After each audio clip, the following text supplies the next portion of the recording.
হালকা ঝড় হচ্ছে। এই ঝড়ে আর তো কন্টিনিউ বৃষ্টি, এর জন্যে আমার এই গাছের টবগুলো সব পড়ে গেছে এবং ভেঙে গেছে। এইটা 10 ইঞ্চি টব। এই টবটা একটা বোগেনভেলিয়া গাছ ছিল, বেশ বড়,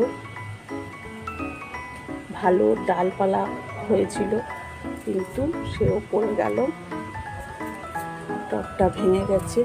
এইভাবে গাছের কিছু গাছ ক্ষতি হয়েছে। এটাও পড়ে গেছে। এইভাবে সব পড়ে গিয়ে এইভাবে টবটা ফেটে গেছে। বেশ ভালোই টব ছিল, ফেটে গেছে। আর ঝড়ে সব